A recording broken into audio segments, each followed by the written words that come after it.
ನಮಸ್ಕಾರ. ದೃಶಾ ಜೊತೆ ಮಾತುಕತೆ ಕನ್ನಡ ಪಾಡ್ಕಾಸ್ಟ್ ಚಾನೆಲ್ಗೆ ಸ್ವಾಗತ. ನಿಮ್ಮೆಲ್ರಿಗೂ ಶ್ರೀಕೃಷ್ಣ ಜನ್ಮಾಷ್ಟಮಿಯ ಹಾರ್ದಿಕ ಶುಭಾಶಯಗಳು.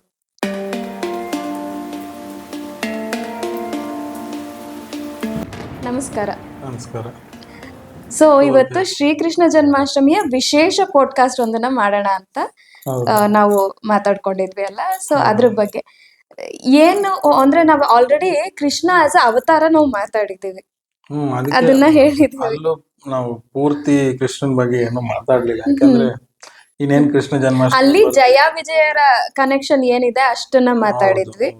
ಈಗ ಜನ್ಮಾಷ್ಟಮಿ ವಿಶೇಷವಾಗಿ ಕೃಷ್ಣನ ಬಗ್ಗೆ ಮತ್ತೇನ್ ಮಾತಾಡ್ಬೋದು ಅಂದ್ರೆ ಕೃಷ್ಣನ ಹೇಗೆ ವರ್ಣಿಸಬಹುದು ನಾವು?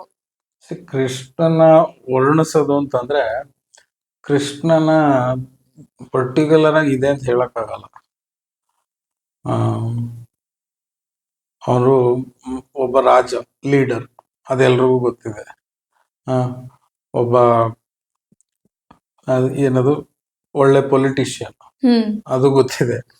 ಒಬ್ಬ ಒಳ್ಳೆ ಮ್ಯೂಸಿಷಿಯನ್, ಯಾಕಂದ್ರೆ ಫ್ಲೂಟ್ ಡ್ಯಾನ್ಸರ್, ಒಳ್ಳೆ ಡ್ಯಾನ್ಸರ್, ಒಳ್ಳೆ ಲಾಯರ್, ಅದಲ್ದಲೆ ಒಬ್ಬ ಒಳ್ಳೆ ಸೋಲ್ಜರ್ ಕೂಡ, ಅಂದ್ರೆ ಕ್ಷತ್ರಿಯನು ಕೂಡ. ಆಮೇಲೆ ನಾಟ್ ಜಸ್ಟ್ ಅಸ್ತ್ರಶಸ್ತ್ರಗಳು, is a very good wrestler, ಆಯ್ತಾ. ಒಳ್ಳೆ ಟೀಚರು ಕೂಡ, ಒಳ್ಳೆ ಶಿಷ್ಯನು ಕೂಡ, ಒಳ್ಳೆ ತಂದೆನೂ ಕೂಡ, ಒಳ್ಳೆ ಮಗನು ಕೂಡ. ಈ ರೀತಿ ಅಂದ್ರೆ ಕೃಷ್ಣ ಇದೇ ಇಲ್ಲ, ಅಟ್ರಿಬ್ಯೂಟ್ಸೇ ಇಲ್ಲ. ಅಂದ್ರೆ ಎಷ್ಟು ಅಟ್ರಿಬ್ಯೂಟ್ಸ್ ಇದೆ ಎಲ್ಲದು ಕೃಷ್ಣನ್ ಹೋಲಿಸ್ಬೋದು. ಸೊ ಹಾಗಾಗಿ ಕೃಷ್ಣನ ಒಂದು ವರ್ಡ್ ಎರಡು ವರ್ಡ್ ಅಲ್ಲಿ ವರ್ಣಿಸಕ್ ಆಗಲ್ಲ. ಏನ್ ಹೇಳೋದಂದ್ರೆ ಕೃಷ್ಣನೇ ವಿಷ್ಣು, ವಿಷ್ಣುನೇ ಕೃಷ್ಣ ಅಂತ ಹೇಳ್ತಾರಲ್ಲ, ಅದೇ ಫೈನಲ್ ಅಂತ ನಾವ್ ಹೇಳ್ಬೋದು ಅಷ್ಟೇ. ವರ್ಣಿಸ್ತಾ ಹೋದ್ರೆ ಅದಕ್ಕೆ ಎಂಡ್ಲೆಸ್, ಅದು ಮುಗಿಯೋದೇ ಇಲ್ಲ. ನಾವ್ ಏನೇ ತಗೊಂಡ್ರು ಅದ್ರಲ್ಲಿ ಕೃಷ್ಣನ್ನ ಕಾಣಿಸ್ತೀವಿ. ನಾವು ಆಟ್ರಿಬ್ಯೂಟ್ ಮಾಡ್ಬೋದು, ಅಂದ್ರೆ ಕೃಷ್ಣನ ಹೋಲಿಸ್ಬೋದು ಯಾವ್ದೇ ವಿಷಯ ತಗೊಂಡ್ರು. ಒಳ್ಳೆ ಡಿಪ್ಲೊಮ್ಯಾಟ್ ಕೂಡ, ಅವನನ್ನೇ ಸಂಧಾನಕ್ಕೆ ಕಳಿಸ್ತಾರೆ. ಅಂದ್ರೆ ಒಳ್ಳೆ ನೀತಿ, ರಾಜತಾಂತ್ರಿಕತೆ, ಪ್ರತಿಯೊಂದ್ರಲ್ಲೂ ಎಕ್ಸ್ಪರ್ಟೈಸ್ ಇತ್ತು. ಆಮೇಲೆ ಯಾವಾಗ ಎಲ್ಲಿ ಯಾವ ಪರಿಸ್ಥಿತಿಲಿ ಹೇಗ್ ವ್ಯವಹರಿಸ್ಬೇಕು ಅನ್ನೋದು ಗೊತ್ತಿತ್ತು. ಕೃಷ್ಣನ ಅಂದ್ರೆ ಇದಿಷ್ಟಕ್ಕೆ ನಾವು ಇದ್ ಮಾಡಕ್ಕಾಗಲ್ಲ. Krishna can be anything. ಹೇಗೆ ವಿಷ್ಣು ಸರ್ವವ್ಯಾಪಿ ಅಂತ ಹೇಳ್ತೀವೋ, ಸಾಕ್ಷಾತ್ ವಿಷ್ಣುವೇ ಕೃಷ್ಣನಾಗಿ ಬಂದಾಗ ಹಾಗೆ Krishna can be anything, anywhere, everywhere, ಆ ತರ ಅರ್ಥ ಬರುತ್ತೆ. ಅದು ಕೃಷ್ಣನ ವರ್ಣನೆ. ಫಿಸಿಕಲ್ ಆಗಿ ಹೇಳ್ಬೇಕು ಅಂದ್ರೆ ಕೃಷ್ಣ ಕಪ್ಪುಗಿದ್ದ, ಅದಕ್ಕೆ ಹೆಸರು ಕಪ್ಪು ಅಂತ ಕೃಷ್ಣ. ಬಟ್ ಪಾಪ್ಯುಲರ್ ಆಗಿ ನಮ್ ಮೈಂಡ್ ಅಲ್ಲೆಲ್ಲ ನೀಲಿ ಅಂತ ಬಂದಿದೆ. ಅದು ಮೋಸ್ಟ್ ಪ್ರಾಬಬ್ಲಿ ಮಿಡೇವಲ್ ಪೀರಿಯಡ್ ಅಲ್ಲಿ, ಇವಾಗ ಕಲರ್ ಅಂತ ಕಾನ್ಸೆಪ್ಟ್ ಬಂದಾಗ ನಮ್ಮಲ್ಲಿ ಇಂಡಿಗೋ ಅಂತ ಬೆಳೀತಾ ಇದ್ರು. ಅದೊಂದು ಐ ಥಿಂಕ್ ಫ್ರೂಟ್ ಅನ್ಸುತ್ತೆ, leaf or fruit, flower something. ಆ ಇಂಡಿಗೋ ಕಲರ್ದು ಆಕ್ಚುಲಿ ಅದು ಸ್ವಲ್ಪ ಲೈಟ್ ಆದ್ರೆ ಅದು ಬ್ಲೂನೇ ಆಲ್ಮೋಸ್ಟ್. ಸೊ ಆ ಕಲರ್ ನ ಯೂಸ್ ಮಾಡ್ತಿದ್ರು ಅನ್ಸುತ್ತೆ ಪೇಂಟಿಂಗ್ಸ್ ಅಲ್ಲಿ. ಫುಲ್ ಬ್ಲಾಕ್ ಮಾಡಿದ್ರೆ ಪೇಂಟ್ ಮಾಡಕ್ ಆಗಲ್ಲ ಅಂತ, ಹಾಗಾಗಿ ಕೃಷ್ಣ, ರಾಮ ಅವರೆಲ್ಲ ಅಂದ್ರೆ ಕೃಷ್ಣನ ಪೋರ್ಟ್ರೇ ಮಾಡುವಾಗ ಉಪಯೋಗಿಸಿದ ಆ ಬಣ್ಣದಿಂದ ಕೃಷ್ಣ ನೀಲಿ ಅಂತ ನಮಗ್ ಬಂದಿರಬಹುದು, ಅನ್ಸಿರಬಹುದು ಅಂತ ನನ್ನ ಯೋಚನೆ. ಯಾಕೆಂದ್ರೆ ಇಂಡಿಗೋದು ತುಂಬಾ ಹಿಸ್ಟ್ರಿನೇ ಇದೆ ನಮ್ಮ ಇಂಡಿಯಾ ಇದ್ರಲ್ಲಿ. ಆಯುರ್ವೇದಿಕ್ ಅಲ್ಲಿ ಬರುತ್ತೆ, ಅದು ಕಲರ್ ಆಗಿನೂ ತುಂಬಾ ಯೂಸ್ ಮಾಡಿದ್ದಾರೆ. ಸೊ ಇದು ಕೃಷ್ಣನ ವರ್ಣನೆ ಬೇಸಿಕ್. ಇದು ಅಂದ್ರೆ ನಾವೇನ್ ಅನ್ಬೋದು ಅಂದ್ರೆ ನಮಗ ತಿಳಿಸ್ಕೊಳ ನಮ್ಮ ಅರಿವಿಗೆ ಬರುವಂತದ್ದು. ಯಾಕೆಂದ್ರೆ ಕೃಷ್ಣ ಎಲ್ಲಿ, ನಾವೆಲ್ಲಿ, ಅವನನ್ನ ನಾವ್ ಇಷ್ಟ ಅರ್ಥ ಮಾಡ್ಕೊಳ್ಬಹುದು ಅಂತ ನಾವು ಇದನ್ನ ಹೇಳ್ಬಹುದು. ಸೊ ಈಗ ಕೃಷ್ಣ ಜನ್ಮಾಷ್ಟಮಿ ಅಂತ ಬಂದ್ರೆ ಕೃಷ್ಣನ ಜನ್ಮಕ್ಕೆ ಸಂಬಂಧಪಟ್ಟಿದ್ದು ಅಥವಾ ಕೃಷ್ಣನ ಬಾಲಲೀಲೆಗಳು ಏನಿರುತ್ತೆ ಅದ್ರ ಬಗ್ಗೆ ಮಾತಾಡೋಣ ಇವತ್ತು. ಖಂಡಿತವಾಗಿ ಕೃಷ್ಣನ ಜನ್ಮಕ್ಕೆ ಸಂಬಂಧಪಟ್ಟಿದ್ದು ಅಂದ್ರೆ ನಾವು ಭಾಗವತ ಪುರಾಣ ಅಥವಾ ಭಾಗವತಂ ಇದು ಓದಿದ್ರೆ ತುಂಬಾ ಅದೇ, ನೀವೇನ್ ಬಾಲಲೀಲೆಗಳು ಅಂದ್ರಲ್ಲ, ತುಂಬಾ ಜನ ಗೊತ್ತಿಲ್ಲ. ಕಂಸನನ್ನ ಕೃಷ್ಣ ಸಂಹಾರ ಮಾಡಿದಾಗ ಅಥವಾ ಇದ್ ಮಾಡಿದಾಗ ಕೃಷ್ಣನಿಗೆ ಕೇವಲ 11 ವರ್ಷ ವಯಸ್ಸು ಅಂತ ಹೇಳ್ತಾರೆ ರಿಸರ್ಚ್ ಮಾಡಿರೋರು. ಆ ತರದ್ದು ಅದು ಭಾಗವತಮಲ್ಲಿಲ್ಲ. ಇದರಲ್ಲಿ ಮಹಾಭಾರತದ ಕೊನೆ ಭಾಗ ಒಂದಿದೆ. ಅದು ಮಹಾಭಾರತದ ಭಾಗ ಅಲ್ಲ. ಮಹಾಭಾರತದ ಟೆಕ್ಸ್ಟ್ ಅಲ್ದಲೆ ಮಹಾಭಾರತಕ್ಕೆ ಸಂಬಂಧಪಟ್ಟಂಗೆ ಇನ್ನೊಂದು ಭಾಗ ಬರ್ದಿದ್ದಾರೆ ವೇದವ್ಯಾಸರು. ಅದೇನ್ ಬರ್ದ್ರು ಅಂದ್ರೆ, ಅವ್ರು ಮಹಾಭಾರತ ಬರೆದ್ ಮುಗಿಸಿದ್ಮೇಲೆ ಅವ್ರಿಗೆ ಅನ್ನಿಸ್ತು ಇದ್ರಲ್ಲಿ main character Krishna, but Mahabharata ಅವ್ರು ಬರ್ದಾಗ ಅದ್ರಲ್ಲಿ ಕೃಷ್ಣನ್ ಬಗ್ಗೆ ಏನ್ ಜಾಸ್ತಿ ಇಲ್ಲ. ಅಂದ್ರೆ ಇನ್ ದ ಸೆನ್ಸ್ ಅವ್ರು ಕೃಷ್ಣ ಬರೋದೇನೆ ಇವರು ದ್ರೌಪದಿ ಇವರ ಸ್ವಯಂವರ ಮದುವೆ ಆ ಸಮಯದಲ್ಲಿ. ಸೊ ನಾನು ಕೃಷ್ಣನ ಎಂಟೈರ್ ಅದನ್ನ ಬರ್ದಿಲ್ವಲ್ಲ ಅಂತ ವೇದವ್ಯಾಸರಿಗೆ ಅನ್ನಿಸಿ ಮತ್ತೆ ಎಕ್ಸ್ಟ್ರಾ ಒಂದ್ ಪಾರ್ಟ್ ನ ಆಡ್ ಮಾಡಿದ್ರಂತೆ. ಅದನ್ನ ಹರಿವಂಶ ಅಂತಾರೆ ಅಥವಾ ಖಿಲಭಾಗ ಅಂತಾರೆ ಮಹಾಭಾರತ. ಅದ್ರಲ್ಲಿ ಕೆಲವು ಕಡೆ ಇದೆ ಈ ಏಜ್ ರಿಲೇಟೆಡ್, ಅಥವಾ ಕೆಲವು ಕಡೆ ಭಾಗವತಮಲ್ಲೂ ಕೆಲವು ಕಡೆ ಇದೆ. ಸೊ ಕಂಸನನ್ನ ಸಾಯಿಸಿದಾಗ ಕೇವಲ 11 ವರ್ಷ, ಆಗ್ಲೂ ಕೂಡ ಬಾಲಕನೇ ಲೆಕ್ಕ ಹಾಕಿ. ಸೊ ಅಲ್ಲಿವರೆಗೂ ತುಂಬಾ ವಿವರವಾಗಿ ಬರ್ದಿದ್ದಾರೆ ಭಾಗವತಮಲ್ಲಿ. ಅದ್ ನೋಡಿದ್ರೆ ಗೊತ್ತಾಗುತ್ತೆ. ಇನ್ನು ಕೃಷ್ಣನ ಜನ್ಮ ಅಂತ ಬಂದ್ರೆ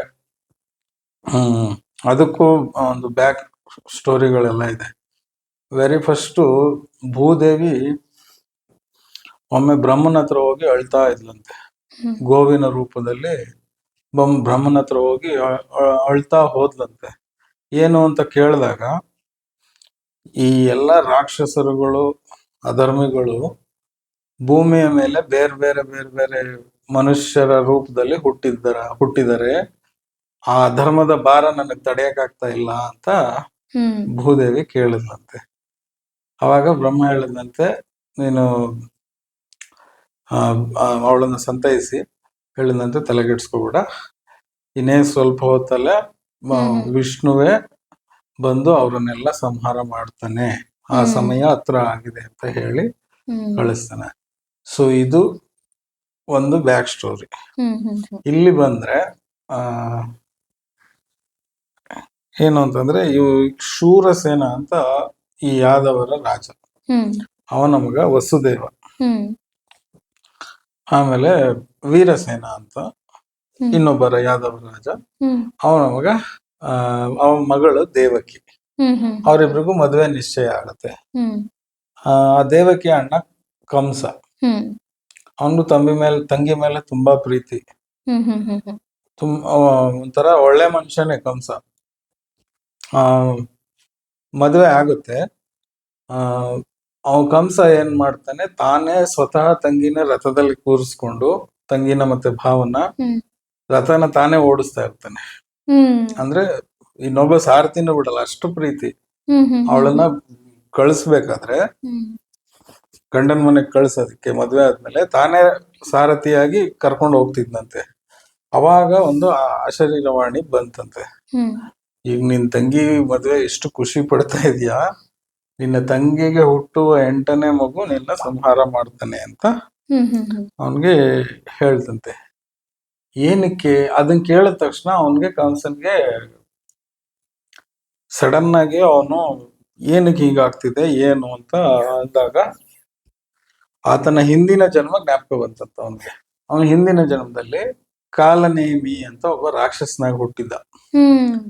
ಸೊ ಈಗಲೂ ಆ ರಾಕ್ಷಸ ಇವನ ಅಂದ್ರೆ ಕಂಸನಾಗಿ ಈಗ ಹುಟ್ಟಿದ್ದಾನೆ ಅಂತ ಅವನಿಗೆ ಗೊತ್ತಾಯ್ತು.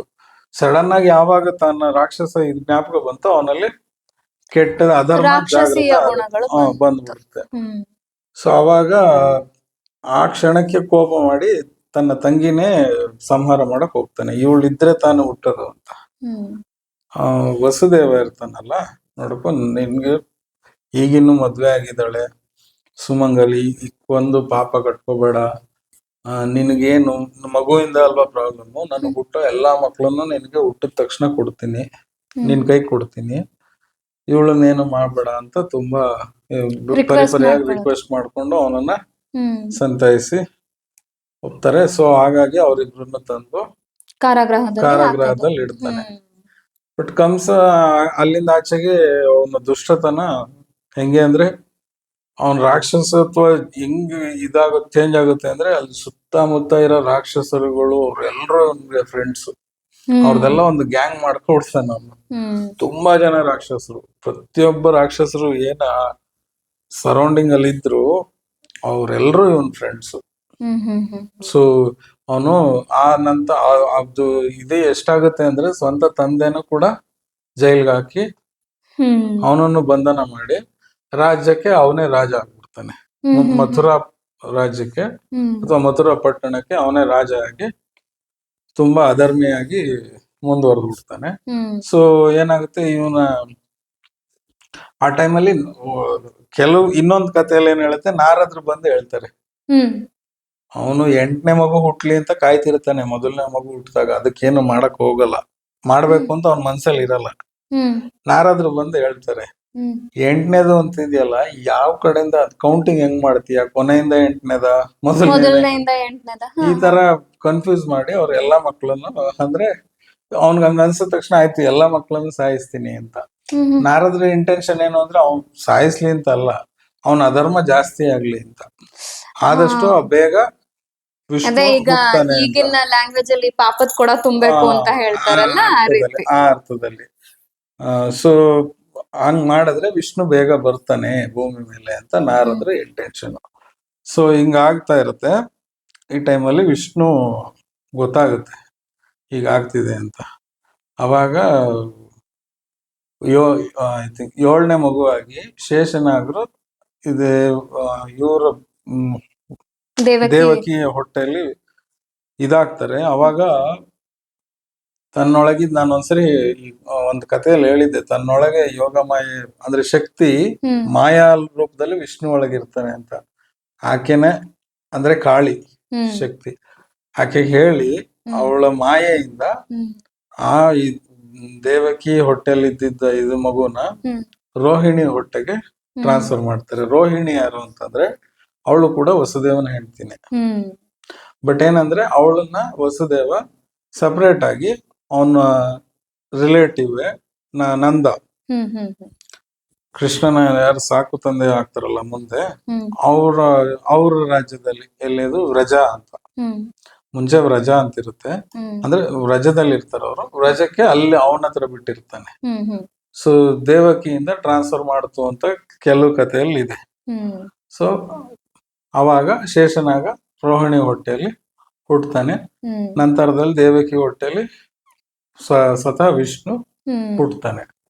ಹುಟ್ಟದಾಗ್ಲೇನೆ ವಿಷ್ಣು ಗೆ ಸ್ವಯಂ ವಿಷ್ಣುವಾಗೆ ಹುಟ್ಟಿದ್, ಮಗುವಾಗಿದ್ರುನು ಸ್ವಯಂ ವಿಷ್ಣುವಾಗೆ ಇದ್ದಂತೆ. ಅಂದ್ರೆ ನೀವು ಹೆಂಗ್ ಇಮ್ಯಾಜಿನ್ ಮಾಡ್ಬೋದು ಅಂತಂದ್ರೆ, ಅದು ಹೀಗ್ ಬರ್ದಿಯಾರೆ. 4 ಕೈಗಳಿತ್ತಂತೆ, ಶಂಖ ಚಕ್ರಗಳು, ಗದೆ ಇದೆಲ್ಲ ಇಟ್ಕೊಂಡೇನೆ, ಏನ್ ವಿಷ್ಣುವಾಗಿ ಹೇಗಿರ್ಬೇಕು ಹಾಗೇನೆ. ಗಂಟ್ಲಲ್ಲಿ ಕೌಸ್ತುಭ ಹಾರ ಇತ್ತಂತೆ, ಎದೆಯಲ್ಲಿ ಪೀತಾಂಬರ ಹುಟ್ಟಿದ್ದಂತೆ. ಹೀಗೆ ಹುಟ್ಟಿದ್ದಂತೆ ಕೃಷ್ಣ. ಅವಾಗ ಕೃಷ್ಣ ಅಂತ ಕರ್ದಿಲ್ಲ, ಅದು ನೋಡಿ ಹೇಗಿದೆ. ತಮದ್ಭುತಂ ಬಾಲಕಮುಂಜೇಕ್ಷಣಂ ಚತುರ್ಭುಜಂ ಶಂಖ ಗದಾರ್ಯುಧಾಯುಧಂ ಶ್ರೀವತ್ಸಲಕ್ಷ್ಮಂ ಗಲ ಶೋಭಿ ಕೌಸ್ತುಭಂ. ಅಂದ್ರೆ ಗಲ ಇದರಲ್ಲಿ ಕೌಸ್ತುಭ ಇತ್ತು. ಪೀತಾಂಬರಂ ಸಾಂದ್ರ ಪಯೋಧ ಸೌಭಗಂ, ಅಂದ್ರೆ ಪೀತಾಂಬರನು ಬಿಟ್ಟು ಸೌಭಗದಿಂದ ಕಾಣಿಸ್ತಿದ್ದ ಅನ್ನೋ ಅರ್ಥದಲ್ಲಿ ಹೇಳ್ತಾರೆ. ಅವಾಗ ದೇವಕಿ ಮತ್ತೆ ವಸುದೇವ ಗೊತ್ತಾಯ್ತಂತೆ ಇನ್ನು ದೇವರು ಕಂಸನನ್ನ ನಾಶ ಮಾಡಕ್ಕೆ ಬಂದಿರೋದು ಅಂತ. ದೇವಕಿ ವಸುದೇವ ಪ್ರಾರ್ಥನೆ ಮಾಡಿ ದೇವಕಿ ಬೇಡ್ಕೋತಾಳೆ, ನೀನ್ ಈ ತರ ಇದ್ರೆ ನೀನೇ ದೇವರು ಅಂತ ಕಂಸನಿಗೆ ಗೊತ್ತಾದ್ರೆ ಅವನು ನಿನ್ಗೆ ಏನಾರು ಅಪಾಯ ಮಾಡ್ಬೋದು. ಹಾಗಾಗಿ ಒಬ್ಬ ಸಾಮಾನ್ಯ ಮಗು ತರ ನೀನು ಚೇಂಜ್ ಆಗುವಂತ ಬೇಡ್ಕೊಂಡಾಗ ಅದು ಚೇಂಜ್ ಆಗುತ್ತೆ.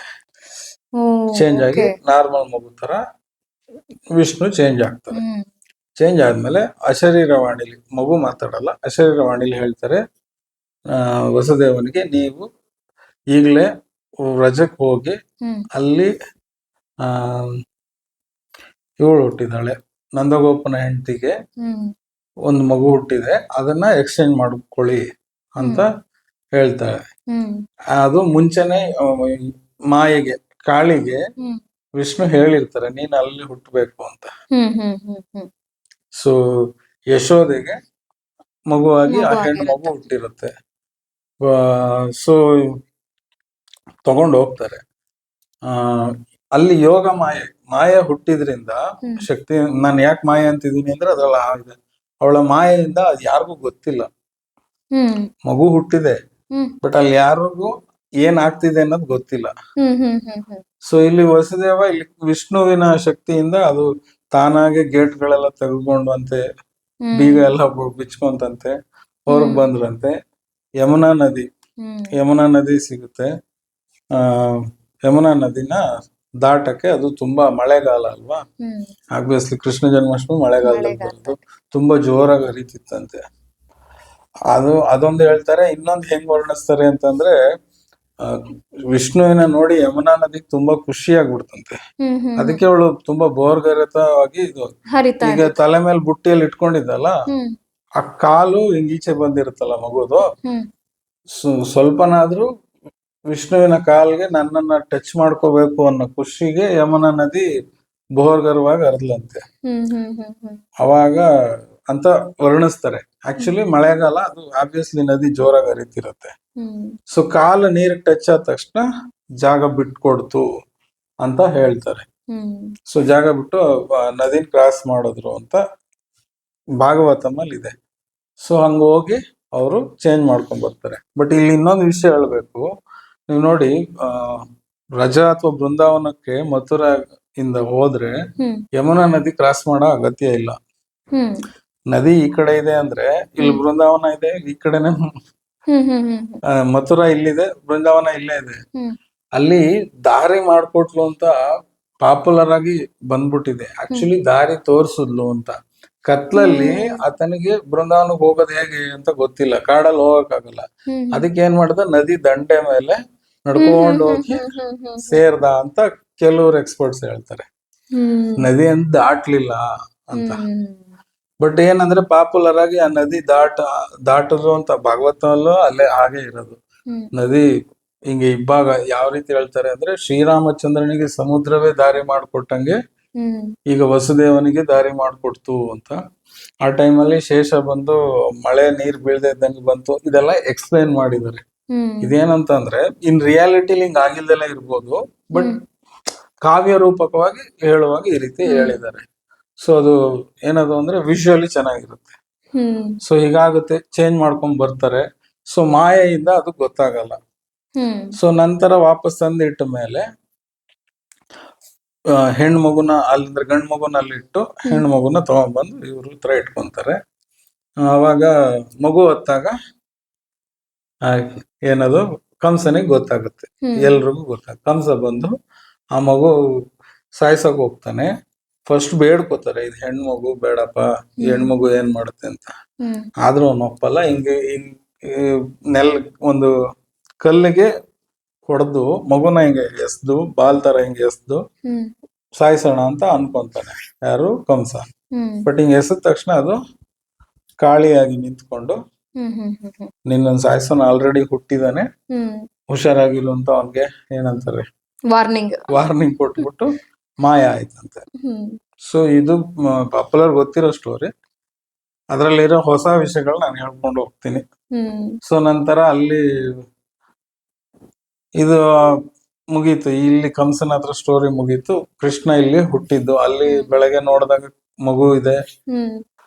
ಆ ನಂತರದಲ್ಲಿ ಒಂದು 15-20 ದಿವಸ ಕಳೆದ ಮೇಲೆ ಈ ನಂದಗೋಪ ಇವ್ರೆಲ್ರು, ಮಥುರಾ ಪಟ್ಟಣ ಮೇನ್ ರಾಜ ಇರ್ತಾನೆ ಯಾದವ್ರಿಗೆ. ಯಾದವ್ರದ್ದು ಸೆಟಪ್ ಹೆಂಗೆ ಅಂದ್ರೆ ಒಂಥರ ರಿಪಬ್ಲಿಕನ್ ಸೆಟಪ್.